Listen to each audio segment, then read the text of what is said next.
Hi, and welcome to episode 86 of Toke Signals TV, where we bring you the biggest in cannabis and hemp news stories every week. I'm Steve Elliott, the editor at tokesignals.com, and I'll be guiding you through the news. First of all, we got a couple of pretty things to look at. We have here, guest star for this program, Big Permafrost. These excellent genetics are available from Secret Seeds in Seattle. This is a sativa dominant strain, Cali Mist times Trinity Snow. And once you take a look at the trichomes on this permafrost, you realize where it got its name. And that leads us to our Toke Signals Bud Pick of the Week. It's the first cousin of Big Permafrost here, Strawberry Permafrost. It's a different phenotype of the same strain. And once you see these trichomes, you realize exactly where permafrost got its name. Let's do the news now, shall we? In Nevada this week, arrests disrupted a medical marijuana convention in Las Vegas. Las Vegas police and federal drug agents brought in dogs and a SWAT vehicle, occupied the roof, arrested 10 people, and seized marijuana and psilocybin over the weekend at HempCon, a marijuana education convention at the Cashman Center in Vegas. Attendees described seeing police dogs around the event, as well as officers on the roof of the building, apparently trying to find people smoking marijuana.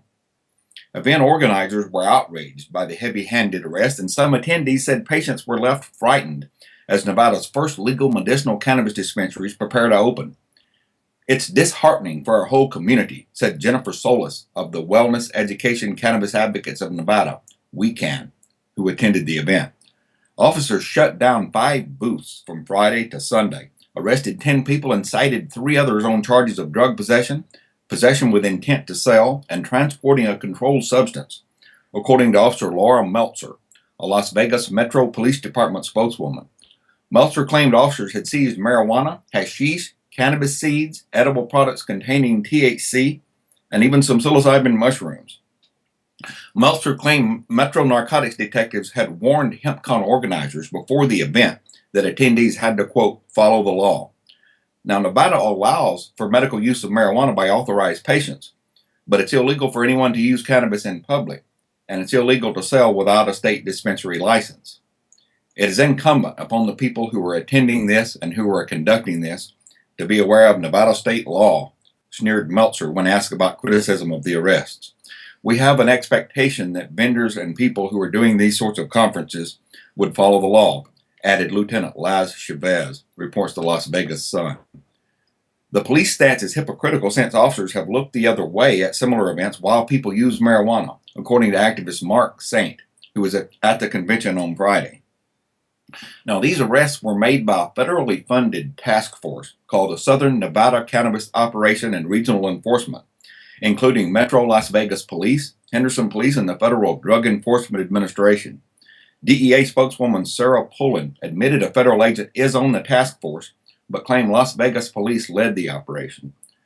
Police apparently weren't all that proud of their little operation. They made no public announcement about it and provided information only in response to questions. Officers claimed the names of those arrested still weren't available days later. It just seems like a waste of resources, said patient advocate Jason Sturtzman, who owns a medical marijuana cultivation operation. Sturtzman, who was not at the event but heard about the arrests, said he wondered whether the lack of any announcements from the police were due to their awareness of shifting public attitudes about cannabis. The police even seemed to become more aggressive as the weekend wore on, according to people who were at the event. On Friday, officers arrested some people who were selling marijuana, according to Kurt DeShack, a board member of We Can. But by Saturday, officers started busting patients peacefully using cannabis in their cars, he said. And on Sunday, a SWAT vehicle showed up, and officers were on the roof of the building. They were targeting patients, people for simply having it on them, DeShack said. They were running dogs through there. Inside, officers were trashing booths and ripping open boxes looking for drugs, DeShack said. People gathered around to watch, with some yelling at police and filming them. It was ugly, DeShack said. I think it's going to be a growing problem in Las Vegas when these dispensaries open up. Where can these individuals consume cannabis in a safe place? Sturtzman said. We deeply regret the unfortunate police activity during the Las Vegas HempCon over the weekend of May 15th to 17th. HempCon organizers posted on Monday on their Facebook page. It was a blow to our vendors, the attendees, the community as a whole, and to us as well. It is sad that our industry is subject to such indiscriminate and prejudicial behavior by law enforcement, but we as a community will persevere and not let our forward momentum be derailed by them, organizers posted. In New York this week, Roger Daltrey threatened to cancel a concert by The Who due to pot smoke. The Who's Roger Daltrey on Wednesday night threatened to cancel a concert at Nassau Coliseum, saying he'd walk off stage if someone smoking marijuana near the stage didn't stop. Daltrey claims he has an allergy to cannabis smoke that affects his throat and singing voice, a condition the band emphasized during the informational slides it projected before the show. Daltrey ultimately confronted the audience member who was toking up. The fan seems to have obliged, and the show continued as planned. Over the course of The Who's 50 years as a band, you would think frontman Roger Daltrey would have built up a tolerance to cannabis smoke, wrote Philip Cosores at radio.com. After all, he has performed in weed-filled halls throughout the Stony 60s up to the present day when weed is practically legal, Cosores wrote. It is surprising to hear that the singer is not so accommodating to people that want to get high while they watch his band. A fan video which surfaced shows guitarist Pete Townsend suggesting that a pot smoker stick it in his rear, saying, "It is the quickest way." In South Dakota this week, a medical marijuana ballot drive is to begin. A South Dakota medical marijuana activist said she hopes to begin gathering signatures within a month to put a medical marijuana proposal on the 2016 ballot. Melissa Mintel, 38, said on Tuesday that her ballot measure language is currently under review at the South Dakota Attorney General's office. People with conditions such as cancer could be helped by cannabis, according to medical marijuana proponents. Mintel herself suffers from reflex sympathetic dystrophy. Mintel said she's taking the ballot proposal route because state legislatures haven't been willing to enact a medical marijuana program. Her proposal would allow patients with a doctor's authorization to buy or grow cannabis and to possess up to 3 dried ounces. We're trying to bring compassionate access onto the ballot because that's what we need in South Dakota, Mintel said. If somebody doesn't fight to change the law, it's going to stay a bad law. 2 previous attempts to legalize medical marijuana have fallen short in South Dakota. A 2006 effort got 47.7% of the vote, but a 2010 attempt got just 36.7%. In Maryland this week, the governor vetoed a popular bill intended to fix the marijuana decrim law. Maryland Governor Larry Hogan, a Republican, announced late Friday afternoon that he has vetoed a widely supported bill to remove criminal penalties for the possession of marijuana paraphernalia, including potential jail time. Senate Bill 517, introduced by Senator Bobby Zirkin, a Democrat from Baltimore County, was approved 32-13 in the Senate and 83-53 in the House of Delegates. The measure would also have designated public marijuana consumption a civil offense, punishable by a $500 fine. Maryland adopted a law last year that decriminalized possession of a small amount of marijuana, but it didn't include marijuana paraphernalia. That leaves the state in the unusual position of having decriminalized marijuana itself, but marijuana paraphernalia is still a crime. Governor Hogan's letter to Senate President Thomas B. Mike Miller announcing the veto and explaining his reasoning is available at a link in the article on Hemp News. Governor Hogan's decision to veto this widely supported common sense legislation is baffling, reads a prepared statement from the Marijuana Policy Coalition of Maryland, which supported SB 517. An overwhelming majority of Maryland voters do not want citizens to be subjected to jail time and a lifelong criminal record simply for using marijuana. Their elected officials have stood up for them on this issue twice, and we hope they will do so again by overriding the governor's veto. Governor Hogan's excuse for opposing this legislation does not hold water, the statement reads. Under the proposed law, it would remain entirely illegal to consume marijuana while driving, and police would maintain the ability to stop anyone who they believe to be engaging in such an activity. Ironically, if Governor Hogan's veto holds, law enforcement officials will continue to spend time arresting and prosecuting people for marijuana paraphernalia possession, instead of spending it on looking for impaired and otherwise dangerous drivers, the statement reads. If the governor's aim was to keep our roads safe, his veto of SB 517 was an epic misfire. In Louisiana this week, the Senate approved a bill to reform their draconian marijuana laws.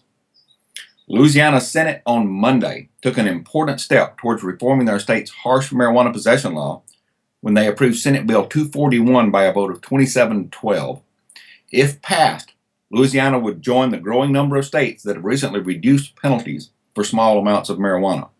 This is a long-sought opportunity to take a more compassionate and common-sense approach to marijuana, said Yolande Kadori, Director of Strategic Partnerships at the Drug Policy Alliance. Louisiana is overdue for a major overhaul of its drug policies, and this is a good first step. The U.S. has the highest incarceration rate of any country in the world, and Louisiana has the highest rate in the United States.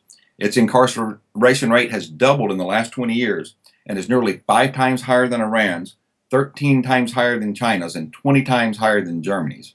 And one of the key drivers of that world-leading incarceration rate is, you guessed it, the war on drugs. 18,000 Louisiana residents are arrested for drug law violations each year. In Missouri this week, we got some incredibly good news that we've been waiting for a long, long time. A man given a life sentence for marijuana had his sentence commuted.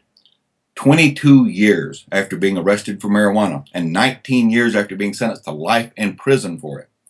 Jeff Mazansky on Friday had his sentence commuted by Missouri Governor Jay Nixon. Mazansky, 62, was the only man in Missouri prison serving life for pot. He was arrested during an undercover drug operation in Sedalia, Missouri in 1993 and was sentenced in 1996 under the state's prior and persistent drug offender law, which is a 3-strike habitual offender system.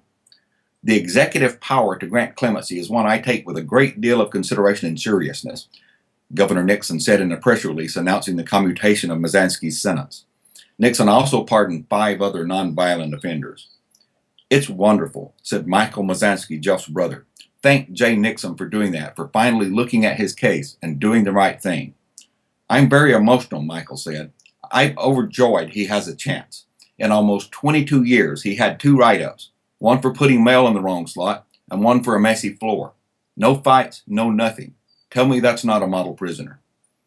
Police were after a drug dealer who hired 2 men to smuggle more than 100 pounds of marijuana across state lines at the time of Mazansky's arrest.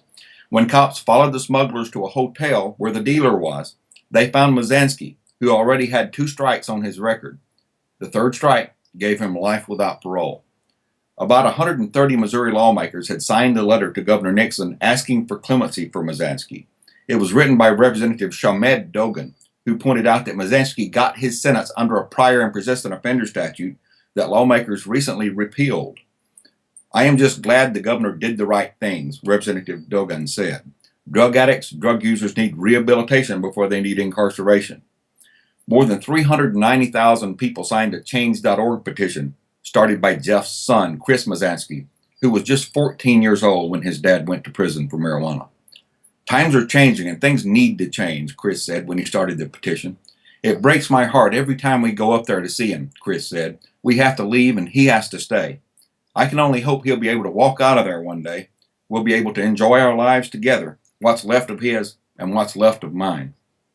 Governor Nixon's commutation makes Mazansky eligible for immediate parole. He'll have a hearing in front of the parole board sometime this summer. Offenders up for parole generally get a written notice of the parole board's decision 3 to 6 weeks after the hearing. Before we go this week, there's a fun infographic on tokesignals.com called Top 5 Marijuana Strains in 2015. So if you're interested in checking out the most popular strains in the United States so far this year, you'll definitely want to check out that infographic. Until next week, I hope you stay lifted. See you then.